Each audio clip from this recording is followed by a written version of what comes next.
दोस्तों, जय जय सिया राम।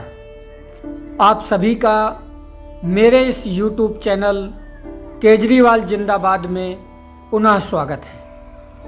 आज मैं आप सबके सामने वह सच्चाई रखने जा रहा हूं जिसका सरोकार आपकी मौजूदा व आगामी पीढ़ियों के वर्तमान भविष्य को लेकर आप सबको सोचने पर मजबूर कर देगा।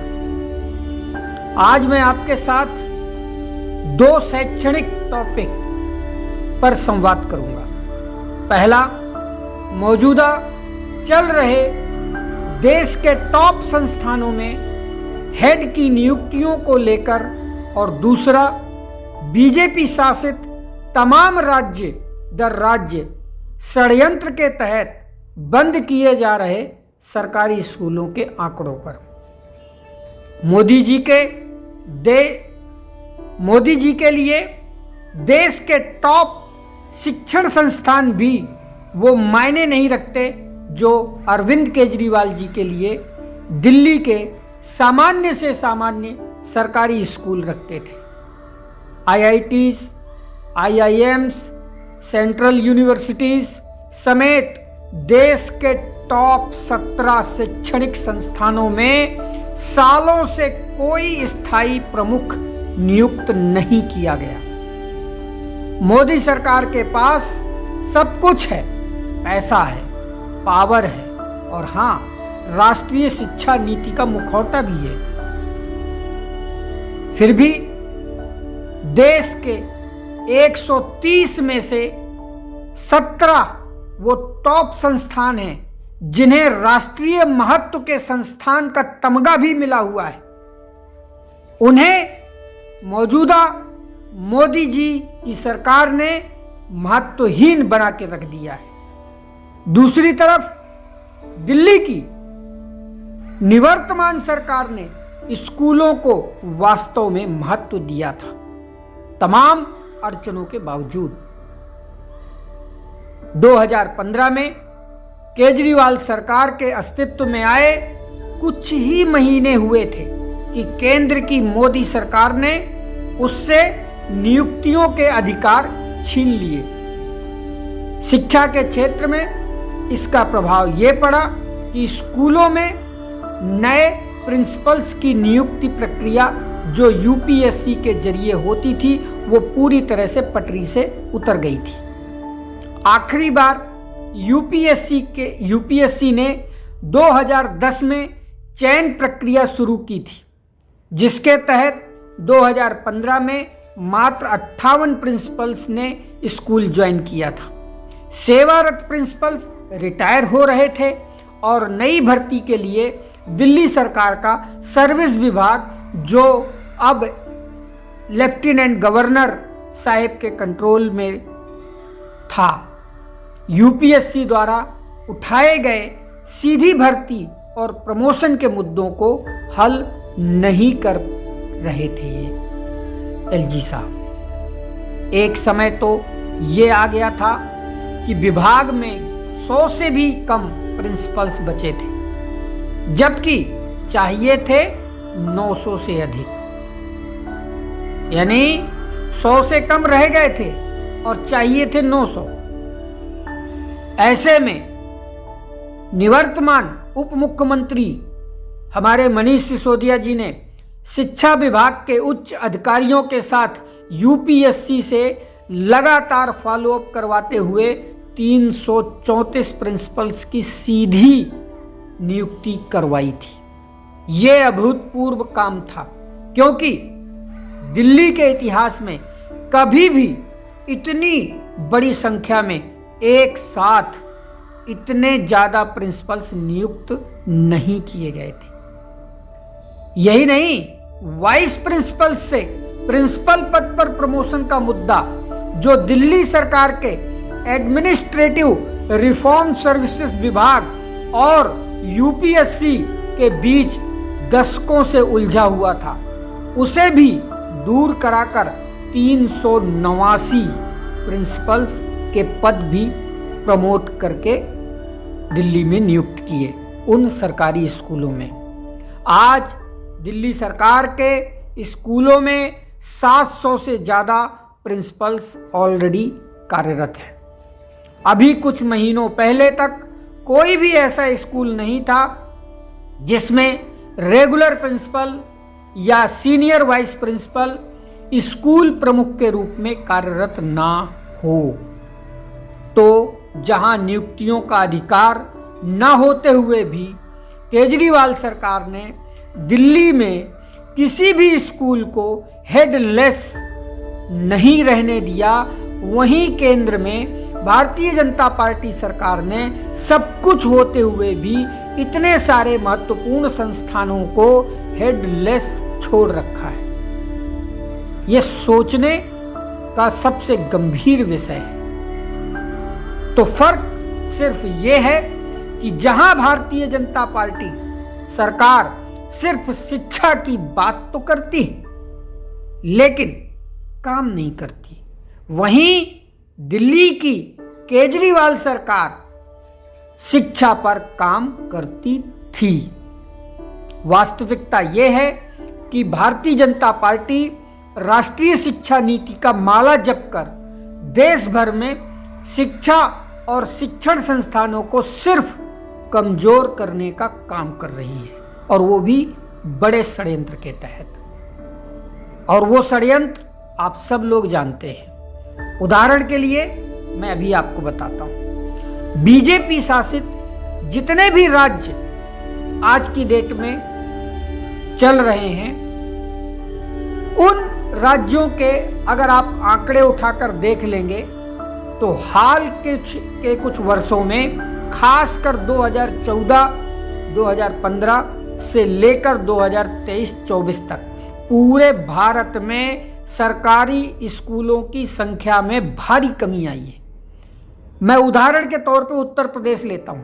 उत्तर प्रदेश में इस दौरान लगभग 25,126 सरकारी स्कूल बंद हुए हैं, जो देश में कुल टोटल बंद हुए 89,481 सरकारी स्कूलों का एक बड़ा हिस्सा है। इसके अलावा 2024 में खबर आई थी कि 27,000 बेसिक स्कूल बंद करने की योजना है, जिनमें छात्रों की संख्या 50 से कम है। और मजे की बात सुनेंगे तो आप दंग रह जाएंगे। उत्तर प्रदेश में नए स्कूलों में भारी वृद्धि देखी गई है, और ये भारी वृद्धि सरकारी स्कूलों की नहीं है।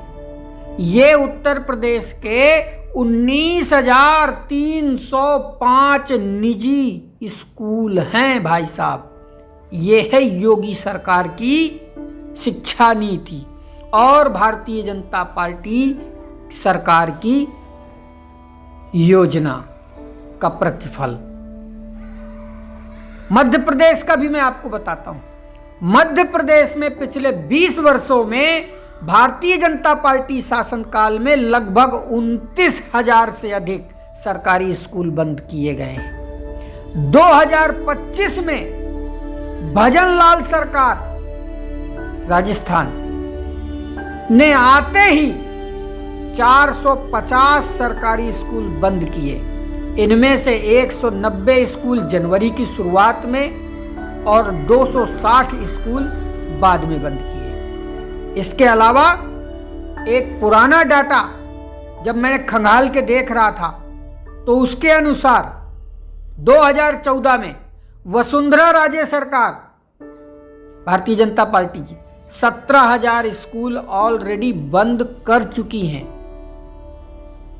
जिन्हें उस दौरान रेशनलाइजेशन कहा गया था।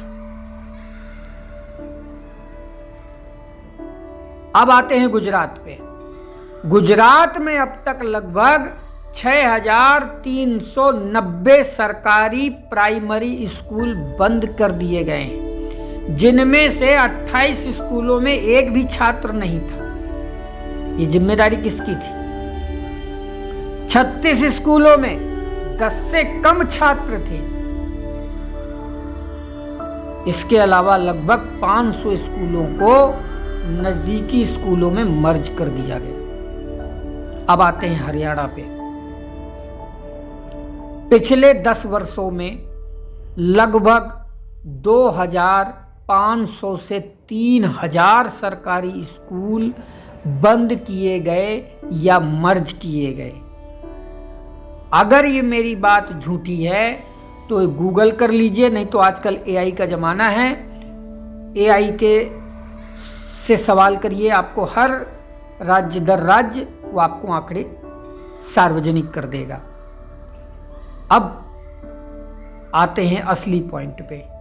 ये राज्य दर राज्य स्कूल क्यों बंद किए जा रहे हैं?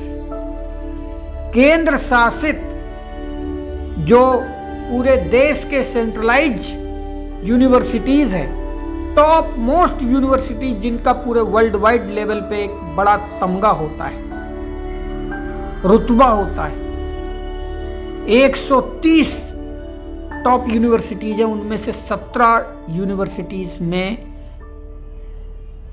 हेड नहीं नियुक्त किए गए, वर्षों से हेड नहीं नियुक्त किए गए।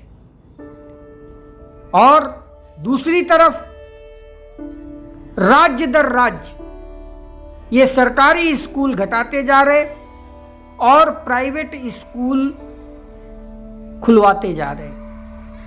ये माजरा क्या है? इस माजरे को आप लोगों को सोचने के लिए छोड़ रहा हूं, फिर भी मैं इशारा कर देता हूं और मैं जानता हूं आप लोग भी जानते हैं। पता नहीं ऐसा क्या कारण है जिस कारण से आप लोग आंदोलित नहीं हो रहे या अपनी आवाज बुलंद नहीं कर रहे, और वो कारण है प्राइवेट एजुकेशन माफिया का दबाव।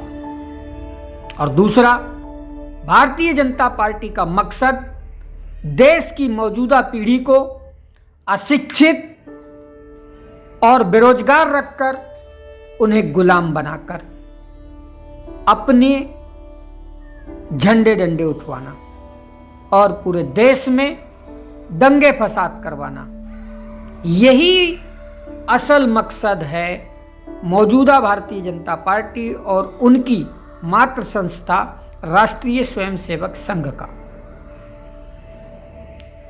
इनका कभी मकसद ही नहीं रहा कि देश का मौजूदा पीढ़ी शिक्षित हो, प्रशिक्षित हो और अपने पैरों पर खड़ी हो। अगर पढ़ लिख जाएंगे तो फिर सवाल पूछने लगेंगे, और सवाल पूछेंगे तो फिर जवाब इनसे देते नहीं बनेगा। बस इतना ही सा कारण है, और कोई दूसरा कारण नहीं है। सबसे बड़ा उदाहरण तो दिल्ली का देख लीजिए। अभी जुमे 2 महीना भी नहीं हुआ, जिस दिल्ली में पिछले 10 साल तक प्राइवेट एजुकेशन माफिया को फीस नहीं बढ़ाने दिया, और जहां फीस बढ़ी उनकी फीस वापस करवाई गई उनके पेरेंट्स को। अचानक ऐसा क्या हो गया कि 2 महीने के अंदर अंदर सारे प्राइवेट स्कूल, कोई 10%, कोई 20%, कोई 50%, एक ऐसे स्कूल है जो 82% सीधे फीस हाइक कर देता है। हद हो दर्जे की लूट मची हुई है, और इस पर मुख्यमंत्री साहिबा बिल्कुल मुंह में दही लेके बैठी हैं, कोई रिएक्शन नहीं। एजुकेशन मिनिस्टर आए बाएं साएं बक रहा है, और जाता है किसी स्कूल में तो कहीं छत की तरफ देखता है तो कहीं वह स्विमिंग पूल देखता है, और कहता है कि देखिए 1.5 साल हो गए, 1.5 साल। अरे 1.5 साल से तुम्हारी इसी सरकार ने हमारे शिक्षा मंत्री को जेल में डाल रखा था, तो काम क्या करो, कौन करवाएगा? तुम्हारे फूफा। बात करते हैं। खैर बात सिर्फ इतनी सी है कि प्राइवेट एजुकेशन माफिया का भारी दबाव दिल्ली में शुरू से था। वो तो केजरीवाल जी हैं जिन्होंने उस दबाव को बिल्कुल अपने ऊपर हावी नहीं होने दिया और पिछले 10 साल तक कोई प्राइवेट स्कूल में एजुकेशन के नाम पे लूट नहीं होने दी। लेकिन भारतीय जनता पार्टी के बारे में तो आपको बताने की जरूरत है ही नहीं। एजुकेशन माफिया तो इन्हीं का पाला पोसा और बड़ा किया हुआ है। और है कौन? ये स्वयं है एजुकेशन माफिया। प्राइवेट स्कूल जितने भी होंगे वो सारे भाजपा ही होंगे। किसी सर्वे एजेंसी को हायर करिए, बस सही आंकड़े भर वो बताने की हिम्मत रखता हो। मैं दावा करता हूं 90% private school Bharatiya Janata party के विधायकों मंत्रियों के होंगे। खैर, आप क्या सोचते हैं इन दोनों मुद्दों पर? अपने विचार कमेंट बॉक्स के जरिए अवश्य साझा करिएगा। उम्मीद है यह वीडियो विश्लेषण आपको अच्छा लगा होगा। भविष्य में ऐसे और वीडियो के लिए मेरे इस चैनल से जुड़िए, सब्सक्राइब कीजिए और बेल आइकॉन जरूर बजा दीजिएगा। जय हिंद, जय भारत, धन्यवाद। सबसे बड़ा संदेश बाबा साहब का क्या था? वो है शिक्षा। शिक्षा के बिना कोई पार नहीं है। अगर हम अपने देश में बच्चों को शिक्षा नहीं देंगे, एक जैसी शिक्षा नहीं देंगे, अच्छी शिक्षा नहीं देंगे, देश तरक्की कर ही नहीं सकता। जब हमारी सरकार बनी, दिल्ली के अंदर और कुछ हो ना हो, हमने शिक्षा का अच्छा इंतजाम कर दिया। सरकारी स्कूल शानदार कर दिए, प्राइवेट स्कूलों को 10 साल तक फीस नहीं बढ़ाने दी। लेकिन अभी 2 महीने भी नहीं हुए और इन 2 महीनों के अंदर इन्होंने पूरी शिक्षा व्यवस्था का बेड़ा गर्क करना चालू कर दिया दिल्ली के। सारे प्राइवेट स्कूल खराब नहीं होते, लेकिन कुछ प्राइवेट स्कूल ऐसे हैं जैसे भूखे भेड़ियों की तरह झपट के मार रहे हैं पेरेंट्स के। जो सोशल मीडिया पे देख रहे हैं, बच्चों को लाइब्रेरी के अंदर बंद कर दिया जाता है, बच्चों को क्लास अटेंड नहीं करने देते, बच्चों के ऊपर जिस तरह से तानाशाही बर्ताव किया जा रहा है कि फीस नहीं दोगे तो ये कर देंगे, वो कर देंगे, अनाप फीस। कईयों ने तो दुगनी कर दी, कईयों ने 80% बढ़ा दी, 40%। कहां से लाएं बच्चों को पैसे पढ़ाने के लिए? ये तो किसी भी जिम्मेदार सरकार की जिम्मेदारी होती है कि वो शोषण के खिलाफ लोगों को बचाए। यही लोग शोषण करवाने में शामिल है। एक एक करके जितने अच्छे काम करे थे सरकारी स्कूलों में, सारे बंद करते जा रहे हैं। गुजरात के 157 सरकारी स्कूलों में 10वीं क्लास के बोर्ड के पेपर में एक भी बच्चा पास नहीं हुआ, एक भी बच्चा। 30 साल से इनकी गुजरात में सरकार है, शर्म से डूब मरना चाहिए इनकी पार्टी को कि गुजरात के अंदर 30 साल सरकार चलाने के बाद अगर शिक्षा व्यवस्था का गुजरात में ये हाल है। बाबा साहब ने कहा शिक्षा पे काम करो, ये शिक्षा का कबाड़ा करने में लगे। एक राज्य बता दो मेरे को जहां इनकी सरकार है और उन्होंने शिक्षा पे अच्छा काम किया। कोई एक राज्य नहीं है जहां इनकी सरकार है और उन्होंने शिक्षा को ठीक कर दिया हो, एक भी स्कूल को इन्होंने ठीक किया हो। शिक्षा मंत्री मनीष सिसोदिया हमारे साथ मौजूद हैं। मनीष जी, दिल्ली में लगातार स्कूलों की फीस बढ़ रही है, क्या कहना चाहिए? देखिए, दिल्ली में शिक्षा का स्तर पिछले 10 साल में केजरीवाल जी की सरकार के दौरान हम सब ने, केजरीवाल जी ने मेहनत की, मैंने मेहनत की, सत्येंद्र जैन साहब ने मेहनत की, बाकी सब लोगों ने मेहनत की और बहुत मेहनत करके ऊपर उठाया। लेकिन अब स्थिति ये है कि जिस दिन से ये बीजेपी की सरकार आई है, केवल और केवल शिक्षा को बर्बाद करने पे काम कर रही है, दिल्ली को बर्बाद कर रही है और दिल्ली के भविष्य को बर्बाद कर रही है। सरकारी स्कूलों में इतना बढ़िया कार्यक्रम चल रहा था, हैप्पीनेस कार्यक्रम चल रहा था, वहाँ पे हमने बिजनेस ब्लास्टर आपने देखा था कैसे बच्चे अपने अंदर के एंटरप्रेन्योर्स को बाहर निकाल रहे थे, वो इन्होंने बंद कर दिए। देशभक्ति पाठ्यक्रम इन्होंने बंद कर दिया। टीचर्स की ट्रेनिंग के इतने शानदार प्रोग्राम थे, हम तो फिनलैंड तक भेजते थे, देश विदेश में पूरे प्रोग्राम कराते थे, वो सब इन्होंने बंद कर दिए। तो एक तरफ तो ये सरकारी स्कूलों को उसी स्तर पे ले जाना चाहते हैं जहां इनके बाकी राज्यों के सरकारी स्कूल हैं, बर्बाद हैं। दूसरा, प्राइवेट स्कूलों पे भी बच्चे ना पढ़ पाएं, उसकी फीस को इतनी महंगा कर देना चाहते हैं कि आम आदमी अपने बच्चों को प्राइवेट स्कूलों में भी पढ़ा ना सके, जो इनके बाकी राज्यों में भी है। और उससे पहले यहाँ दिल्ली में भी 2015 से पहले यही होता था कि प्राइवेट स्कूल वाले खून चूसते थे माता पिता का। 10 साल हमने उनको रोक के रखा बाबा साहेब शिक्षा के लिए जाने जाते हैं और ऐसे में उनकी जयंती पर कई तरीके की तस्वीर भी देखने को मिल रही। आम आदमी पार्टी क्या करेगी अब जो दिल्ली में इस तरीके की स्थिति है? बाबा साहब के दिखाए रास्ते पे चलते हुए हमारी लड़ाई शिक्षा के लिए है। आम आदमी पार्टी का जन्म शिक्षा पे काम करने के लिए हुआ है और हम जहां हमें अवसर मिले हुए हैं वहां हम शिक्षा को अच्छा करने पे काम करेंगे और जहां अवसर नहीं है वहां हम शिक्षा के लिए लड़ेंगे। 2 लाख रुपए एक बच्चे के दूंगा मैं ऐसे कौन सी नौकरी ढूंढ के लाऊं जिसमें मैं 4 लाख रुपए हर साल अपने बच्चे के दूं, फिर मैं रेंट के दूं, मैं 50 चीजों के दूं। एक बच्चे के मैं 5 लाख रुपए। हाँ, मैं 5 लाख के करीब देता हूँ मैं पूरे साल में जो है। जब हमने एडमिशन करवाए थे तब फीस बहुत कम होती थी। पिछले 4 सालों में 21 में एडमिशन करवाया हमने, आज हम 25 में खड़े हैं। तो अब आप देखिए कि फीस कहाँ 12-13 हज़ार से जिस तरह 18,000 रुपये ले आए हैं। जब वो क्लास 2 में था, 1 में था, 11,000 रुपये फी थी, अभी वो पहुंच के 17-18 हज़ार हो गई हैं। मुझे लग रहा है जब तक मेरा बच्चा यहाँ से 10th करके निकलेगा 1 लाख रुपए जैसे फी तो पहुंच जाएंगे इनके।